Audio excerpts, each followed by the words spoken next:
Google Pay, PhonePe, ಆಪೇ, ಇ ಪೇಗಳನ್ನು ಯೂಸ್ ಮಾಡಬೇಕಾದ್ರೆ ಬಹಳ ಎಚ್ಚರಿಕೆಯಿಂದ ಇರಪ್ಪ. ಇಲ್ಲ ಅಂತ ಅಂದ್ರೆ ದುಡ್ಡು ಇನ್ನೊಂದ್ ಕಡೆಯಿಂದ ಮತ್ತೊಂದ್ ಕಡೆಗೆ ಎಗರೋಗ್ಬಿಡುತ್ತೆ ಅಂತಾರೆ. ಆದ್ರೆ ನಗರದ ಸಾಲ್ಗಾಮೆ ರಸ್ತೆಯಲ್ಲಿರ್ತಕ್ಕಂಥ ಕೆನರಾ ಬ್ಯಾಂಕ್ ಶಾಖೆಯಲ್ಲಿ 11 ಲಕ್ಷ ರೂಪಾಯಿಗಳು ಅವ್ರ ಯಾವ ಗೂಗಲ್ ಪೇ ಇಲ್ಲ, ಫೋನ್ ಪೇ ಇಲ್ಲ, ನೆಟ್ ಬ್ಯಾಂಕಿಂಗ್ ಇಲ್ಲ, ಇನ್ನೊಂದಿಲ್ಲ. ಆದ್ರೂ ಕೂಡ ಸಂಶಯಾಸ್ಪದವಾಗಿ ಹಣ ವರ್ಗಾವಣೆ ಆಗಿರ್ತಕ್ಕಂಥದ್ದು. ಅಂಡ್ ಈ ಪ್ರಕರಣಕ್ಕೆ ಸಂಬಂಧಿಸಿದಂತೆ ಸಂತ್ರಸ್ತ ಗ್ರಾಹಕ ಲೋಕೇಶ್ ಅಂತಕ್ಕಂಥವರು ಆಕ್ರೋಶವನ್ನು ಹೊರಹಾಕಿದ್ದಾರೆ ಇವತ್ತು ಬ್ಯಾಂಕ್ ಆವರಣದಲ್ಲಿ. ಸಂಬಂಧಿಕರೊಬ್ರು ವೈಯಕ್ತಿಕ ಉದ್ದೇಶಕ್ಕಾಗಿ ಅವ್ರ ಖಾತೆಗೆ 10 ಲಕ್ಷ ರೂಪಾಯಿ ದುಡ್ಡು ಹಾಕಿದ್ರಂತೆ.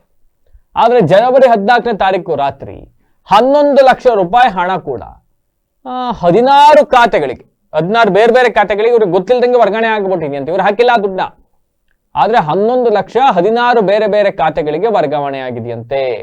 ಈ ಬಗ್ಗೆ ಬ್ಯಾಂಕ್ ವ್ಯವಸ್ಥಾಪಕರನ್ನ ಪ್ರಶ್ನಿಸಿದಾಗ ಹಣ ನೆಟ್ ಬ್ಯಾಂಕಿಂಗ್ ಮೂಲಕ ವರ್ಗಾವಣೆ ಆಗಿದೆ ಅಂತ ಉತ್ತರಿಸ್ತಾರಂತೆ. Common sense ಅಲ್ವೇನ್ರಿ? ಒಂದ್ ದಿವಸದಲ್ಲಿ ನೀವು ಗೂಗಲ್ ಪೇ, ಫೋನ್ ಪೇಲಿ 1 ಲಕ್ಷದ ಮೇಲೆ ಲಿಮಿಟ್ ದಾಟಲ್ವಾ? ಹೆಂಗೆ ಟ್ರಾನ್ಸ್ಫರ್ ಮಾಡಕ್ ಆಗ್ಬಿಡುತ್ತೆ 11 ಲಕ್ಷ ಒಂದೇ ದಿವಸ? ನೆಟ್ ಬ್ಯಾಂಕಿಂಗ್ ಅಲ್ಲಿ ಆಗಿದೆ ಅಂತ ಹೇಳ್ತಾರಂತೆ. ಆಯ್ತು, ಆಗಿದೆ ಅಂತಾನೆ ಭಾವಿಸೋಣ. ಆದ್ರೆ ವಿಪರ್ಯಾಸ ಅಂತ ಅಂದ್ರೆ ತಮ್ಮ ಖಾತೆಗೆ ಯಾವುದೇ ನೆಟ್ ಬ್ಯಾಂಕಿಂಗ್ ಸೌಲಭ್ಯವೇ ಇಲ್ಲ, ಇಷ್ಟು ದೊಡ್ಡ ಮೊತ್ತದ ಹಣ ವರ್ಗಾವಣೆ ಆಗಲು ಹೇಗ್ ಸಾಧ್ಯ ಅಂತ ಗ್ರಾಹಕರು ಪ್ರಶ್ನೆ ಮಾಡ್ತಾ ಇದ್ದಾರೆ. ಆಯ್ತ್ರಪ್ಪ, ನೀವ್ ಹೇಳ್ದಂಗೆ ನೆಟ್ ಬ್ಯಾಂಕಿಂಗೇ ಆಗೈತೆ ಅನ್ಕೊಂಬಿಡೋಣ. ನಾವು ನೆಟ್ ಬ್ಯಾಂಕಿಂಗೇ ಯೂಸ್ ಮಾಡ್ತಾ ಇಲ್ಲ, ಆನ್ಲೈನ್ ಬ್ಯಾಂಕಿಂಗೇ ಇಲ್ಲ ನಮ್ಮ ಹತ್ರ. ಏನಿದ್ರು ಬ್ಯಾಂಕಿಗೆ ಬರ್ಬೇಕು, ವ್ಯವಹಾರ ಮಾಡಬೇಕು. ನಾ ಬ್ಯಾಂಕಿಗೆ ಬಂದು ದುಡ್ಡು ಟ್ರಾನ್ಸ್ಫರ್ ಮಾಡಿಲ್ಲ, ರಾತ್ರಿ ಬ್ಯಾಂಕಿಗೆ ಬಂದು ಟ್ರಾನ್ಸ್ಫರ್ ಮಾಡಬೇಕು ಅಂದ್ರೆ ರಾತ್ರಿ ಬ್ಯಾಂಕು ತೆಗೆದಿರೋದಿಲ್ಲ. ಹಂಗಿದ್ರೆ ನನ್ನ ಹಣ ಹೆಂಗ್ ವರ್ಗಾವಣೆ ಆಯ್ತು? ಅಂಡ್ ಈ ಬಗ್ಗೆ ಅಧಿಕಾರಿಗಳನ್ನ ಕೇಳಿದ್ರೆ ಬ್ಯಾಂಕ್ ಅಧಿಕಾರಿಗಳು ಸರಿಯಾಗಿ ಸ್ಪಂದಿಸ್ತಾ ಇಲ್ಲ ಅಂತಕ್ಕಂಥ ಆರೋಪವನ್ನು ಮಾಡಿದ್ದಾರೆ. ಬ್ಯಾಂಕ್ ಅಲ್ಲಿ ಹಣ ಇಟ್ಟರೆ ಭದ್ರತೆ ಇರುತ್ತೆ ಅಂತ ನಾವೆಲ್ಲ ಅನ್ಕೊಳ್ತೀವಿ, ಆದ್ರೆ ಬ್ಯಾಂಕ್ ಅಲ್ಲೇ ಭದ್ರತೆ ಇಲ್ದಂಗೆ ಆಗೋಗ್ಬಿಟ್ಟಿದೆ ಅಂತ ಬೇಸರವನ್ನು ವ್ಯಕ್ತಪಡಿಸಿದ್ದಾರೆ. ನ್ಯಾಯ ಸಿಗದಿದ್ರೆ ಬ್ಯಾಂಕ್ ಮುಂದೆ ಪ್ರತಿಭಟನೆ ಮಾಡ್ತೀವಿ ಅಂತಕ್ಕಂಥ ಎಚ್ಚರಿಕೆಯನ್ನು ನೀಡಿದ್ದಾರೆ. ಬ್ಯಾಂಕ್ ಸಿಬ್ಬಂದಿಗಳು ಏನೋ ಒಂದಿಷ್ಟು ಟೈಮ್ ತಗೊಂಡಿದ್ದಾರಂತೆ, ನಾವು ಇದನ್ನ ಸಟೌಟ್ ಮಾಡೋ ಪ್ರಯತ್ನ ಮಾಡ್ತೀವಿ ಅಂತ ಹೇಳಿದ್ದಾರಂತೆ.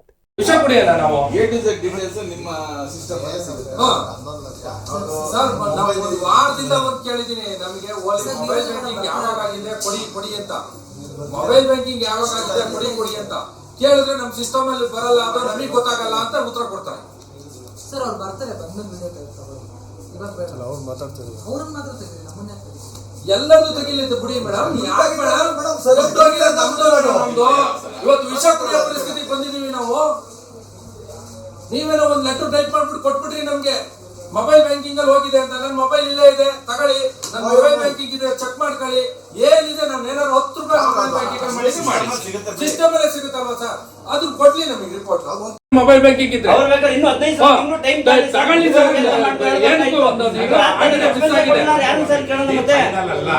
ನೋಡಿ ಇನ್ನು ನೋಡಿ ಫೈನಲ್ ಅಂತ ಕೇಳಬಾರ್ದು. ನೋಡಿ ಸರ್ ಗೊತ್ತಾಯ್ತು ಮೇಡಮ್, ಇನ್ನೊಂದು ರಿಪೋರ್ಟ್ ಇದೇ ತರ ಕೊಡ್ತೀರಾ? ನಾವೇನ್ ಮಾಡೋಣ? ರಿಪೋರ್ಟ್ ತಗೊಂಡು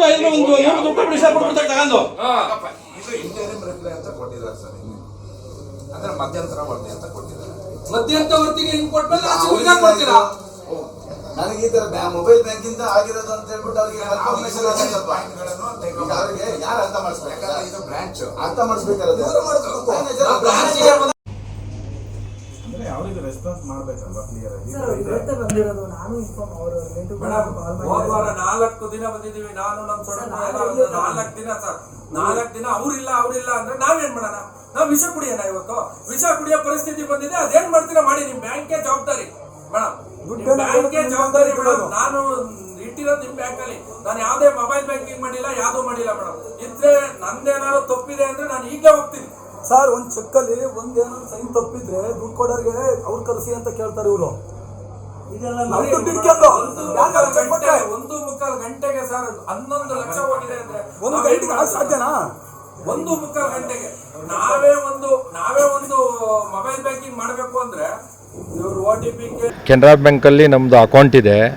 ಅಕೌಂಟಲ್ಲಿ ನಮಗೆ ಯಾರೋ ಒಂದು 10 ಲಕ್ಷ ದುಡ್ಡು ಹಾಕಿದ್ರು, ನಮ್ಮ ಅಣ್ಣನ ಮಗಳು. 10 ಲಕ್ಷ ನಮ್ಮದು ಅಕೌಂಟಲ್ಲಿ ಒಂದು ಸ್ವಲ್ಪ 1 ಲಕ್ಷ ಚಿಲ್ಲರೆ ಬ್ಯಾಲೆನ್ಸ್ ಇತ್ತು. 14ನೇ ತಾರೀಕು ರಾತ್ರಿ,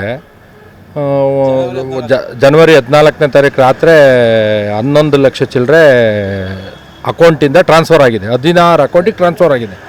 16 ಅಕೌಂಟಲ್ಲಿ ನಮ್ಮದು ಎಲ್ಲೋಯ್ತು ಅಂತ ಬಂದು ಮ್ಯಾನೇಜರ್ನೆಲ್ಲ ಕೇಳಿದ್ರೆ ಮೊಬೈಲ್ ಬ್ಯಾಂಕಿಂಗಲ್ಲಿ ಹೋಗಿದೆ ಅಂತಾರೆ. ನಮ್ಮದು ಯಾವುದೇ ಮೊಬೈಲ್ ಬ್ಯಾಂಕಿಂಗ್ ಆಗಲಿ, ಗೂಗಲ್ ಪೇ ಆಗಲಿ, ಫೋನ್ಪೇ ಆಗಲಿ ಯಾವುದೂ ಇಲ್ಲ. ಯಾವುದೂ ಇಲ್ಲ. ಅದನ್ನೇ ಕೇಳಿದ್ರೆ ಎಲ್ಲ ಫ್ರಾಡ್ ಆಗಿದೆ, ಏನೋ ಇದಾಗಿದೆ ಅಂತ ಹೇಳ್ತಾ ಇದ್ರು ಇಷ್ಟು ದಿನ. ನಾವು 1 ತಿಂಗಳು ಅವರಿಗೆ FIR ಎಲ್ಲ ತಗೊಬಂದು ಎಲ್ಲ ಕಂಪ್ಲೇಂಟ್ ಕೊಟ್ಟು ಎಲ್ಲ ಮಾಡಿ ತಗೊಬಂದು ಮೇಡಮಿಗೆ ಕೊಟ್ಟು, ಆದರೆ 1 ತಿಂಗಳಿಂದ ಇವತ್ತು ನಿಮ್ಮ ಮೊಬೈಲ್ ಬ್ಯಾಂಕಿಂಗೆಲ್ಲ ಹೋಗಿದೆ ಅಂತವ್ರೆ. ನಾವು ಮೊಬೈಲ್ ಬ್ಯಾಂಕಿಂಗ್ ಮಾಡ್ಕೊಂಡಿಲ್ಲ, ಯಾವುದೇ ಒಂದು ಇವತ್ತವರೆಗೂ ನಮ್ಮ ಮೊಬೈಲಲ್ಲಿ ಏನೂ ಇಲ್ಲ. ಅದು ಇಲ್ಲ, ಮೊಬೈಲ್ ಬ್ಯಾಂಕಿಂಗ್ ಯಾವಾಗ ಆಗಿದೆ ಕೊಡಿ ಅಂದರೂ ಕೊಡ್ತಾ ಇಲ್ಲ ಇವರು, ಏನೂ ರಿಪೋರ್ಟ್ ಕೊಡ್ತಾ ಇಲ್ಲ. 1 ತಿಂಗಳಾಯಿತು. ಈಗ 1 ತಿಂಗಳು ಮ್ಯಾನೇಜರ್ ಟೈಮ್ ತಗೊಂಡಿದ್ದಾರೆ ನಮಗೆ ದುಡ್ಡನ್ನು ತರಿಸ್ಕೊಡಿ ಅಂತ ನಾವು ಕೇಳ್ಕೊತಾ ಇದ್ದೀವಿ. ಅದು ಯಾರೋ ಹಾಕಿರೋ ದುಡ್ಡು, ಯಾರ್ದೋ ದುಡ್ಡು ಇಲ್ಲಿ ಬ್ಯಾಂಕಲ್ಲಿ ತಿನ್ಕೊಂಡಿದ್ದಾರೆ. ಹಿಂಗೆ ಕೆನರಾ ಬ್ಯಾಂಕಲ್ಲಿ 16 ಅಕೌಂಟು.